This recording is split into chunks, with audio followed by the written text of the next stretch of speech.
Hey, what's up guys? Imran here, Monster Gadgets. I hope you're all having a wonderful day wherever you might be.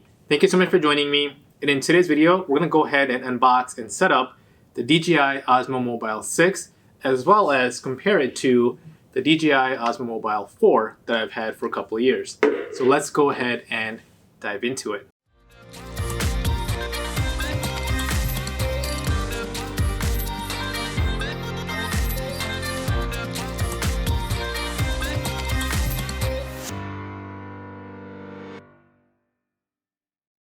Alright guys, welcome back. So here is the box that the Osmo Mobile 6 comes in. We've got the picture in the front, smartphone stabilizer on the bottom there, DJI on the side. On the back it tells us Osmo Mobile 6 features, 3-axle stabilization, quick launch, portable and foldable, active track 5.0, that's actually up from the 4.0 on the 5 and the 3.0 on the 4, so good there. And built-in extension rod, which the 4 didn't have. 5 does, and now the 6. Some pictures on the side here, and then we've got basically some other information towards the bottom. So let's go ahead and unbox this.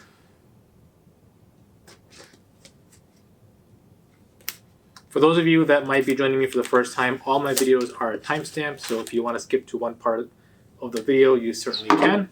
But to get the best experience, make sure you stay tuned for the whole thing. Alright, the wrapper's off. We've got, looks like a thing to peel off here. And then to open, goes this way. We are greeted with a QR code to scan for the guide. Tells you how to unfold it, how to put it onto the magnetic brace there for the phone, and then how to extend the rod. Unfold the creativity. Let's go ahead and lift this up, and we've got the product in here. So let's go ahead and open this. This is the stand or the tripod. Here's the bracket. DJI OM for Osmo Mobile. Phone camera directions. So it's got a little label here that's telling you that's got to go towards the camera. And this, of course, comes out this way. It's got a small little dot here, as you guys can see, that has to be aligned with the actual Osmo Mobile unit. I'll show you that in a second. It's very similar to the fourth one, looks like.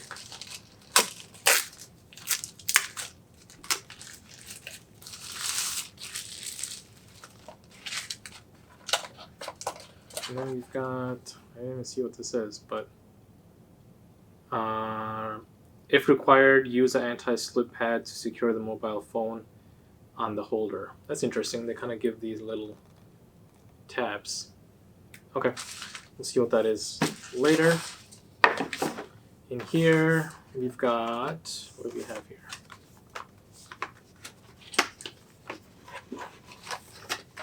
Small little carrying pouch. Manual, quick start guide, and some things in different language, so we don't want to get to that right now. Let's put that aside. Alright, so the main things we're going to look at. Is that it? Alright, so we've got the base, we've got the attachment, and the tripod, so looks like there's a lock and unlock. So if you go this way, it looks like it unlocks it, bring it up, and it just powered on, as you guys can see here.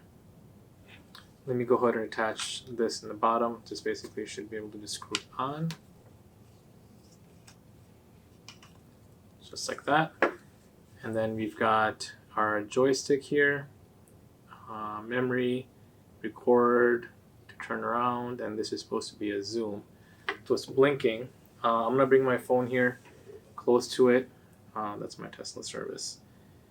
And let's see if it does anything here. If not, I'm going to go ahead and open up the app. DJI app right there. Osmo device found. I'm going to go ahead and click on connect. Device connection, searching, Bluetooth pair. Yes, I'm going to go ahead and pair it. And welcome to Osmo Mobile 6. Attach your mobile device to gimbal properly. Learn how to use the Osmo Mobile 6 in a few easy steps. Let's go ahead and get started. New update available, firmware update available. Alright, let's go ahead and download that first. I'm going to go ahead and click on the little download icon there. If it works. Maybe not. Magnetic phone clamp not properly installed. Obviously, because that's sitting right here. Alright, let's go to the menu here. Let's record a video. Press the shutter record button.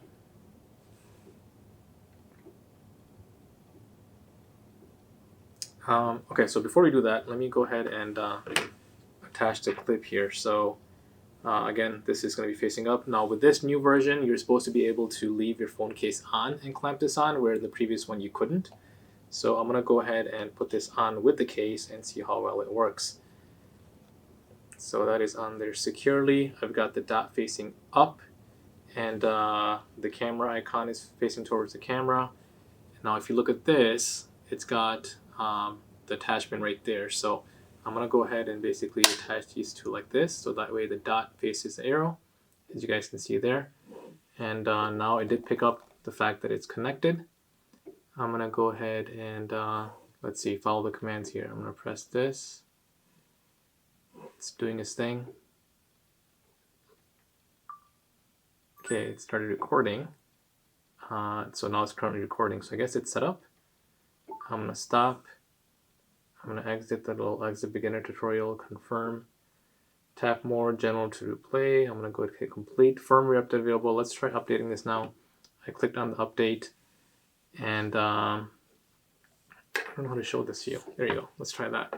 Osmo Mobile 6 user feedback. No, I don't want to give feedback right now. Exit. Okay, new firmware found. There you go. I'm going to go ahead and click on install firmware, and it's just going to go ahead and show you guys the screen itself. Alright, while it's doing that, so of the difference between the three units itself, I'll go ahead and show you what the physical differences are, but let's take a look at how this has changed overall. So the Osmo Mobile 4 that I have here, which I previously used for a few years now, this one is around 390 grams, so this one's actually a little bit lighter. It's 309 grams, so not a huge difference there, but somewhat of a difference.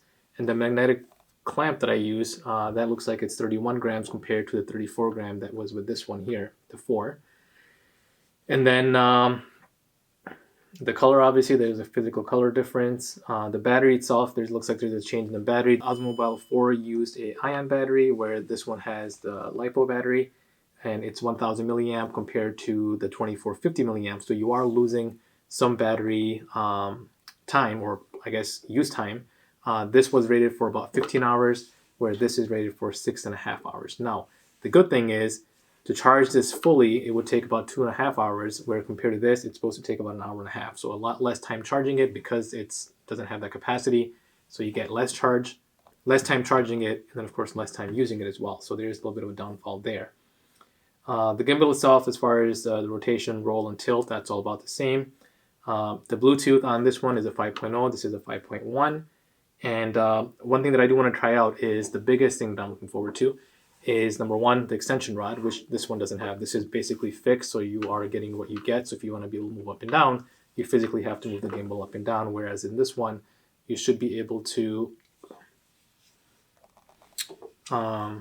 somehow extend this rod. Ugh. That took quite a bit of force, but as you can see, it gives you a lot more height with this, and I'm rotating it right now, as compared to this. So that is one feature that I really am looking forward to, because I have used this actually quite a bit in doing close-up videos to show the product itself. And there are times where, just from a lighting standpoint, it would be nice to have this rod, so that way this bulky thing is not coming in between it. So that is nice to have here. That's the biggest feature that I'm looking forward to. The second biggest feature I'm looking forward to is the actual quick launch. Whereas previously, this was, on the 4, was a pain to put on and calibrate. Literally every time you put the phone on, you'd have to go through the app, calibrate it, make it work, and then in like basically 2-3 minutes, you're ready to go. What they're going after here in the new one is being able to quickly launch it, set it up. The app should prompt you to go into the app and start using it basically immediately. So I'm curious to see how well that works, and it looks like the update is complete. We'll go ahead and check that in a second. But those are pretty much the biggest difference. Oh, one other thing that I forgot. As I mentioned earlier, actually, the Unit 4, Osmo Mobile 4, has Active Track 3.0, 5 had 4.0, and Active Track 5.0 is on this one, so on the Osmo Mobile 6, so a little bit of an upgrade there as well. So here it's telling me update successful, and I'm going to go ahead and hit done, and looks like it's going to go ahead and bring me back into my camera setting here. Now it looks like it's fully, let me kind of put it straight so you can see, fully calibrated, but I'm curious to see if it needs to be calibrated or not. So I'm going to go ahead and go into my options here, and I'm going to go into setup for gimbal, and I'm going to go ahead and gimbal calibrate. Please place device on flat surface, which it is. I'm going to go ahead and let it calibrate and see if it makes any difference as far as the way it's sitting on the desk. It looked pretty straight to me. If I did it on the other one, believe me, it literally would just be very crooked, and you can probably go look at that in my previous videos. That's one of the issues that I complained about, was it takes forever to calibrate and actually start using. So 90% done and calibration successful. So yeah, it looks like it's good to go. All right, so basically the functionality here is you hit this button one time, and where'd it go? I should have it this way. You hit it one time, and well, I guess I should exit the preview here. Zoom, the tutorial, I mean. But as you can see, right now the camera is the back camera, which is on the phone here. That's what I'm using. If I press it one time, it switches over to the camera facing forward.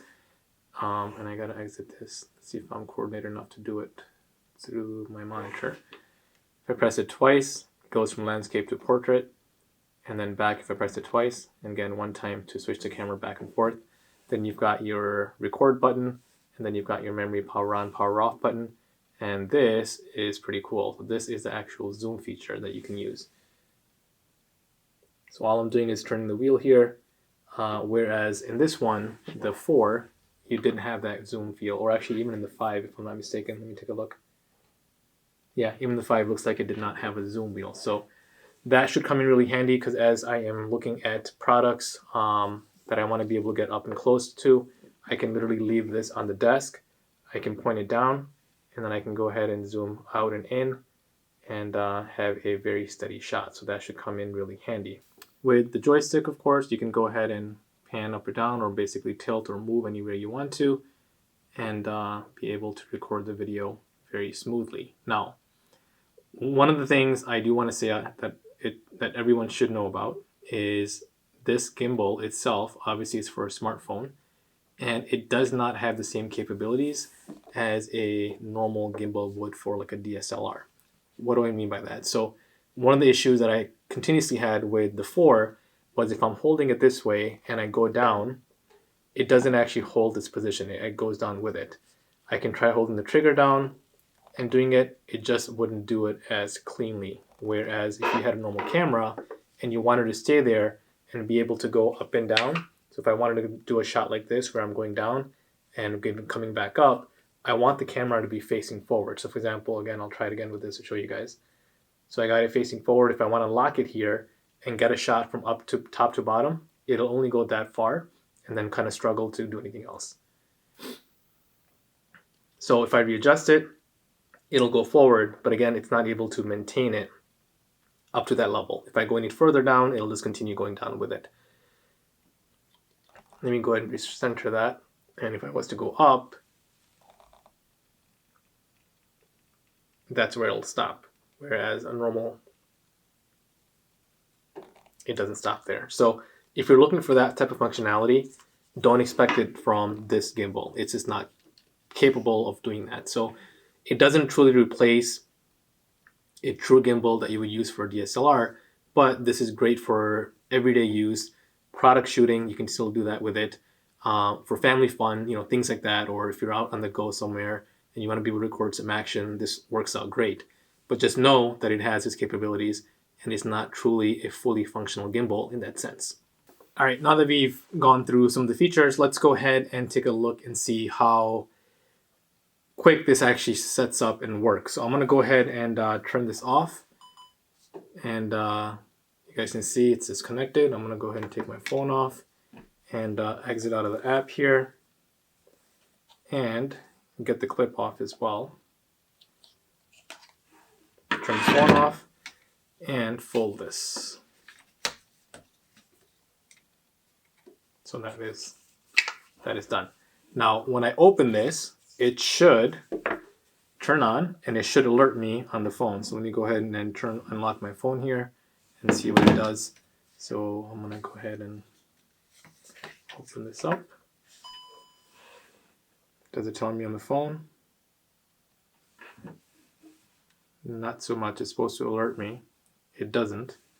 So let me go ahead and put my clip on, and we'll just launch the app ourselves. Connected. Let me put this on here, and are we good to go? It's a bit crooked still. Let's see, phone imbalanced, and let me turn this camera around real quick here. So it looks like I still need to go and calibrate it or not. Let's see if it functions this way or not. So I'm actually going to turn my camera on, like the one facing me. I'm going to go ahead and record, and I'm going to try and see if the auto track works. So far so good. You guys are seeing my messed up ceiling up here. That is under works currently. Yeah, it looks like it's working. It's actively tracking me. So I just have to get back in frame here, and it looks like it's keeping me straight. So we'll see how this video comes out. So as you can see, I didn't actually calibrate it. I'm curious to see how well this works overall, meaning on the go. Where right now I just calibrated it, in front of you guys and detached it. But even the fact that it does that after turning it off, and it kept this calibration, I believe, because it didn't alert me, that might be a win by itself. So I'm going to go ahead and try this on a little bit more, do some more tests on it, and update you guys on Twitter. So if you aren't following me on there, make sure you follow me on there. So hopefully you guys enjoyed this video. If you did, make sure you give me a big thumbs up. Subscribe to my channel if you haven't already, and I will see you guys next time. Goodbye.